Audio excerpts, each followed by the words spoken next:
Brain வந்து over ஆக்டிவாக செயல்படும், ரொம்ப டல் ஆகிடும். ஃபுல் டே ஒர்க்கிங்லேயே இருக்கும், ஃபுல் டே வந்து பாடி மைண்டு வேலையிலே இருக்கிறனால ஆப்வியஸாக நம்மளுக்கு என்ன ஆகிடும்னா டவுன் ஆகிடும், எனர்ஜி இருக்காது. ஸோ அப்போ எனர்ஜி எப்படி பூஸ்ட் பண்ணிக்கிறேன்னா ½ ஒன்ஸ் வந்து ஒரு கேம் விளையாடுவேன். ஏதாவது ஒரு கேம், என்ன கேம் விளையாடுவேன்னா இதே தான் யூபிஎஸ்சிக்கும் ஃபாலோ பண்ணேன். ஏன்னா யூபிஎஸ்சிக்கு தனியாக இந்த காலேஜுக்கு தனியாலாம் ப்ரிப்ரேஷன் இல்லை, ரெண்டுமே பேரலாக ப்ரிப்ரேஷன் போயிட்டு இருந்தனால சேம் ஸ்ட்ராட்டஜி தான். திமிராகவே இருப்பேன், ஒரு கெத்தாகவே தான் இருப்பேன். நான் வந்து விட்டு கொடுக்க மாட்டேன், எங்கேயும் நம்மளுடைய இதை காமிக்க மாட்டோம், நம்மளுடைய சுச்சுவேஷனை. யூத் பேப்பரின் இனிய வணக்கம். மறக்காமல் சப்ஸ்கிரைப் பண்ணுங்கள், பக்கத்தில் இருக்க பெல் ஐகானை கிளிக் பண்ணுங்கள். தேங்க்யூ. வணக்கம், என் பேர் எம் ஸ்ரீலிஷா ஸ்டெபிலா தெரஸ், டிஎஸ்பியாக இருக்கேன். இது டைம் மேனேஜ்மெண்ட் வந்து படிக்கிறதுல வந்து நான் டைம் வச்சு படிப்பேன். எனக்கு 1 hour 2 hours நான் 1 hourக்கு 15 pages மினிமம் படிக்கணும்னு சொல்லிட்டு டைம் ஃபிக்ஸ் பண்ணிப்பேன். ஸோ எனக்கு ஆல்மோஸ்ட் எனக்கு கிடைக்கிறது ஒரு நாளைக்கு 2 hours 3 hours கிடைச்சாலே அது ஒரு பெரிய விஷயம் அன்னைக்கு தேதிக்கு. ஸோ அந்த மாதிரி கிடைக்குன்னா 1 hourக்கு 15 pages அப்படிங்கிறது வந்து டார்கெட்டு. ஸோ டைமர் ஆன் பண்ணி விட்டுட்டு படிப்பேன்.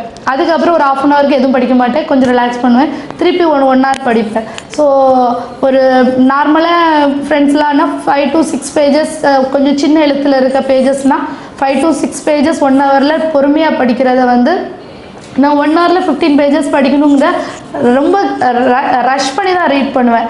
ஸோ நான் என்ன நினைப்பேன்னா ரஷ் பண்ணி ரீட் பண்ணும்போது go on keep on underlining, full paragraph underline பண்ணிட்டு பார்த்தா கிட்டத்தட்ட முக்கால்வாசி புக்கே அண்டர்லைன் பண்ண மாதிரி தான் இருக்கும்.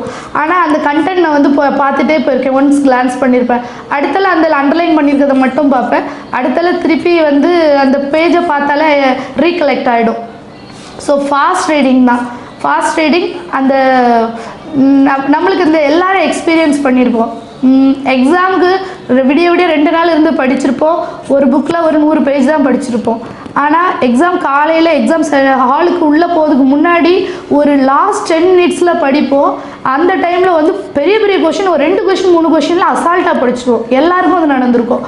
ஸோ அப்போ ஏன்னா நம்மளுக்கு இன்னும் அடுத்த 2 minutesல ஹாலுக்குள்ளே போகணுங்கும்போது பிரெயின் வந்து ஓவர் ஆக்டிவாக செயல்படும், ஸ்பீடாக கிராஸ்ப் பண்ணிப்போம். அது லாங் ஸ்டோரேஜ் மெமரியில் இருக்கா இல்லையான்னு தெரியாது, பட் அட்லீஸ்ட் அந்த மொமெண்ட்டுக்கு உங்களுக்கு கம்ப்ளீட்டாக ஸ்டோரேஜில் இருக்கும். ஸோ அந்த கான்செப்ட் தான் நமக்கு வந்து எவ்ரிடே எக்ஸாம் ஹால் மாதிரி தான். கிடைக்கிற 2 மணி நேரம் தான் இன்னையோடைய டார்கெட்டோடைய முடிக்கிறதுக்கு கிடைச்சிருக்க லாஸ்ட் மொமெண்ட்டு. ஸோ அதை முடிக்கணும் அப்படிங்கும்போது அது ஃபாஸ்ட் ரீடிங் அந்த ப்ராக்டிஸ் தான். ஏன்னா நான் வந்து வேலைக்கு போயிட்டேன்னா போகிறதுக்கு எனக்கு காலேஜுக்கு போகிறதுக்கு ஒரு 45 minutes to 50 minutes ஆகும் பஸ்ஸில். அது நான் தினம் புக் எடுத்து படிப்பேனானா கிடையாது, தினம் மேக்ஸிமம் அந்த டைம் தூங்குறதுக்கு யூஸ் பண்ணிடுவேன். பஸ்ஸில் அலாரம் வச்சுட்டு தூங்குறதெல்லாம் நான் நல்லா பண்ணுவேன். அப்போது வீட்டில் எல்லாம் மம்மிக்கு ஃபோன் பண்ணி பஸ்ஸு ஏறிட்டேன், சீட்டு கிடச்சிச்சின்னு சொல்லுவேன். ஒரு 35 to 40 நிமிஷம் கழித்து மம்மி கால் பண்ணுவாங்க, நானும் அலாரம் வச்சுருப்பேன். லாஸ்ட் ஸ்டாப்பிங்கில் போய் தான் நம்மளுக்கு இறங்க போகிறோம், இறக்கி விடுவாங்க, யூனிஃபார்மில் இருக்கிறோம், இறக்கி விட்ருவாங்கன்னு ஒரு நம்பிக்கை. அதனால் அந்த டைமில் தூங்கிடுவேன். ஈவினிங்கும் அது மாதிரி டயர்டாக இருந்துச்சுன்னா தூங்கிடுவேன். இல்லைன்னா பஸ்ஸில் ட்ராவல் பண்ணும்போது படிக்கிறதெல்லாம் உண்டு. எக்ஸாம்னா தலை வெளியவே நீளாத மாதிரி புக்கையே பார்த்துட்ருப்போம், எனக்கு ப்ரிப்பரேஷன் புக்லேயே இருந்துகிட்டு இருப்பேன். ஆனால் மேக்ஸிமம் தூங்கிடுவேன் பஸ்ஸில். கொஞ்சம் படிப்பேன், அதுக்கப்புறம் தூங்கிடுவேன். அதை பார்த்துட்டே எப்படி தூங்கிறது. எனக்கு நைட் ஸ்டடி தான் ஒர்க் அவுட் ஆகும். ஏன்னா காலையில் நம்மளுக்கு டைம் கன்வீனியண்ட்டாகவே இருக்காது, ஆஃப்டர்நூன் கன்வீனியண்ட்டாக இருக்காது, ஈவினிங் டியூஷன்ஸில் சுத்தமாக புக்கே தூக்க முடியாது. பசங்களுக்கு இண்டிவிஜுவல் கேர் கொடுக்கும்போது அவங்க கூடயே அவங்க போர்ஷன்ஸை வந்து பர்சனல் அவங்க கூடவே உட்காந்து ரெடி பண்ணி கொடுக்குறதுனால நம்ம படிச்சுட்டு வந்து சொல்லுங்கிற மாதிரி இருக்காது. ஒரு ஸ்கூலில் கிளாஸ் எப்படி எடுப்பாங்களோ அந்த மாதிரி இண்டிவிஜுவலாக ஒவ்வொரு பசங்களுக்கும் கிளாஸ் எடுக்கிற மாதிரி இருக்கனால நமக்கு டியூஷன்ஸில் டைம் கிடைக்காது. ஸோ நெக்ஸ்ட்டு ஆஃப்டர் 10:30 தான் சாப்பிட்டு எடுத்துகிட்டு உட்காந்தோன்னா 10:30க்கு மேலே தான் நம்மளுக்கு கிடைக்கிற டைம். அந்த 10:30க்கு மேலே கிடைக்கிற டைம் வந்து கான்ஸ்டண்ட்டாக உட்காந்துருவேன். ஸோ கான்ஸ்டண்ட்டாக உட்காந்துட்டு ரொம்ப டல் ஆகிடும். ஃபுல் டே ஒர்க்கிங்லேயே இருக்கும், ஃபுல் டே வந்து பாடி மைண்டு வேலையிலே இருக்கிறனால ஆப்வியஸாக நம்மளுக்கு என்ன ஆகிடும்னா டவுன் ஆகிடும், எனர்ஜி இருக்காது. ஸோ அப்போ எனர்ஜி எப்படி பூஸ்ட் பண்ணிக்கிறேன்னா ½ ஒன்ஸ் வந்து ஒரு கேம் விளையாடுவேன். ஏதாவது ஒரு கேம், என்ன கேம் விளையாடுவேன்னா மேக்ஸிமம் ஷூட்டிங் கேம் விளையாடுவேன். எனக்கு வந்து இந்த ஸ்னைப்பர் ஷூட்டிங், அந்த இது போலீஸ் வரவேண்டலான்னு இல்லை, அப்போவே அப்படி தான் விளையாடுவேன். அது வந்து ஒரு எனிமி அட்டாக் பண்ணுறது இந்த மாதிரி ஏதாவது கேம்ஸ் விளையாடுவேன். அந்த விளையாடிட்டு அதை ஷூட் பண்ணிவிட்டு ஒரு ஒரு ஜாலியாக இருக்கும், ஒரு மாதிரி பாசிட்டிவிட்டி இன்க்ரீஸ் ஆன மாதிரி இருக்கும், அது பண்ணுவேன். அப்படியே படிக்கலைன்னா கரெக்டாக ஒரு 12 to 12:30 வந்து டிவி போட்டு பாட்டு போட்டுட்டு பாட்டு நல்லா குத்து பாட்டு ஏதாவது போட்டு விட்டுட்டு அது கூடலே கத்தி பாடிட்டு இல்லைன்னா டான்ஸ் ஆடிட்டு கொஞ்சம் மைண்டை ஃபுல்லாக ஃப்ரீ ஆயிரும். கொஞ்சம் பாட்டெல்லாம் சவுண்டாக வச்சுட்டு பாடுவேன், நல்லா பெரிய குத்து பேஸ் சாங்ஸ் நல்ல குத்து பாட்டு இந்த மாதிரி பாடி இந்த மைண்டை ரிலாக்ஸ் பண்ணிடுவேன். அதுக்கப்புறம் திருப்பி படிக்கிறதெல்லாம் எனக்கு அப்படியே நல்லா ஃப்ரெஷ்ஷாக இருக்கும். ஆனால் காலையில் எது படித்தாலும் மைண்டில் நிற்காது. அதனால் முடிஞ்ச வரைக்கும் 2 மணி வரைக்கும்னாலும் சரி, அதுக்கப்புறம்னாலும் சரி படித்து முடிச்சுட்டு ஒன்ஸ் தூங்கிடுவேன். அதுக்கப்புறம் இடையில எழுப்பி படிக்கிறது இதெல்லாம் ஒர்க் அவுட்டே ஆகாது. அப்புறம் காலையில் காலேஜுக்கு எப்போ கிளம்பணுமோ அதுலேருந்து ஒரு 1/2 அன் ஹவருக்கு ஒரு 45 மினிட்ஸ் முன்னாடி எழும்பி அது வந்து கடகடன்னு ஒரு ஏதாவது டாபிக் காலையில் பார்க்கணுன்னு ரிவைஸ் பண்ணணுன்னு வச்சுருக்கதை பார்த்துட்டு கிளம்பிடுவேன். இதே தான் யூபிஎஸ்சிக்கும் ஃபாலோ பண்ணேன். ஏன்னா யூபிஎஸ்சிக்கு தனியாக இந்த காலேஜுக்கு தனியாலாம் ப்ரிப்ரேஷன் இல்லை, ரெண்டுமே பேரலாக ப்ரிப்ரேஷன் போயிட்டு இருந்தனால சேம் ஸ்ட்ராட்டஜி தான். நைட்டு படிக்கிறது, காலையில் அந்த அண்டர்லைன் பண்ணியிருக்கிறத மட்டும் பஸ்ஸில் வச்சு பார்ப்பேன். எங்கே கிளாஸ்க்கு போனாலும் அந்த அண்டர்லைன் பண்ணி வச்சுருக்க கண்டென்ட்டை மட்டும் ப்ரீஃபாக லைட்டாக ஒரு வாட்டி திருப்பி பார்த்தேன்னா அது ரீக்லைட் ஆகிடும். நான் வந்து எனக்கு மறக்காதுன்னு நினைப்பேன், அதனால் மறக்காது. யார் கேட்டாலும் படிச்சிட்டிங்களான்னு கேட்டால் படிக்கலைன்னு சொல்லுவாங்க. படிக்கலைன்னு சொன்னால் கண் விழாது அப்படின்னு சொல்லிட்டு நான் படிக்கலைன்னு சொன்னால் ஒருவேளை மறந்து போயிருமோன்னு பயந்துட்டு இல்லை ஒரு வாட்டி பார்த்துட்டு வந்துட்டேன், திருப்பி ரிவைஸ் பண்ணிவிட்டு செகண்ட் ரிவிஷனில் இருக்கேன் அப்படிங்கிறவேன். ஏன்னா எனக்கு ஒரு பயம், நம்ம இல்லைன்னு சொன்னோன்னா இல்லாமலே போயிடுமோ, அதனால எல்லாம் படிச்சுட்டேன்னு சொல்லி வைப்போம். படிக்கலைன்னா நான் படிக்கலைன்னு சொல்லுவேன், ஆனால் அதை யாரும் நம்ப மாட்டாங்க. ஐயோ மட்டும் எப்படி பாஸ் ஆகிடுற, நீ மட்டும் ஃபஸ்ட் மார்க் எடுக்கிற, படிக்கலைன்னு டிஃப்ரெண்ட் சொன்னேன்ட்டு. உண்மையில் படிக்கலை இப்போ தான் பார்த்துட்டே இருக்கிறேன் அப்படின்ட்டு சொன்னால் சில பேர் நம்ப மாட்டாங்க. ஆனால் படிக்கலைன்னா உண்மையாக படிக்கலை, படிச்சிருந்தேன்னா பார்த்துட்டேன் திருப்பியும் பார்க்கணும் அப்படின்ட்டு ஒரு புடி கொடுக்காம பேசுவேன். பார்த்துட்டேன்னு சொல்லிடுவேன். எனக்கு ஒரு பயம் என்னென்னா அப்படியே ஆகட்டும்ட்டு கடவுள் சொல்லிடுவாங்கன்னு மம்மி சொல்லுவாங்க எப்போவோ. அதனால் ஒருவேளை இல்லைன்னுலாம் சொன்னோன்னா அப்படியே ஆயிருமோ அப்படின்னு ஒரு சின்ன தாட். அதனால படிச்சிட்டேன்னா படிச்சிட்டேன், படிக்கலைன்னா படிக்கலை. ஆனால் நம்ப மாட்டாங்க ஃப்ரெண்ட்ஸ் யாரும், படிக்கலைனாலும் படிச்சிட்டேன்னு நினைப்பாங்க. சரி நீங்கள் அப்படி நினச்சாலும் நல்லது தான் அப்படின்னு நினச்சிட்டு விட்டுருவேன். திமிராகவே இருப்பேன், ஒரு கெத்தாகவே தான் இருப்பேன். நான் வந்து விட்டு கொடுக்க மாட்டேன், எங்கேயும் நம்மளுடைய இதை காமிக்க மாட்டோம், நம்மளுடைய சுச்சுவேஷனை. ஸோ எப்போவுமே நான் வந்து என்னுடைய திமிரை வந்து எப்படின்னா வேறு பாசிட்டிவிட்டிஸில் வேறு என்ன இதிலலாம் என்ன ஷைன் பண்ண வச்சுக்க முடியுமோ ஸோ அதில் வந்து அந்த டாக் ஆஃப் த ஸ்கூலாக நான் இருக்கணும், ஒரு பாசிட்டிவ் அப்ரோச்சில் நான் இருக்கணும். ஸோ மற்றபடி ஃபினான்ஸு வேறு எதுவுமே நம்மளை வந்து சொல்கிற மாதிரி இல்லாமல் ஒரு சென்டர் ஆஃப் அட்ராக்ஷனாக இருக்க என்னெல்லாம் பண்ணணுமோ அது எல்லாமே நான் வந்து பண்ணியிருக்கேன். ஸோ ஸ்டடீஸும் அந்த மாதிரி தான், ஒரு ப்ரோக்ராம்னாலும் அப்படி தான், ஒரு கம்பேரிங் ஷோ பண்ணணுன்னாலும் அப்படி தான். எல்லாத்துலேயுமே நான் வாலண்டியராக வில்லிங்னஸ் கொடுப்பேன்.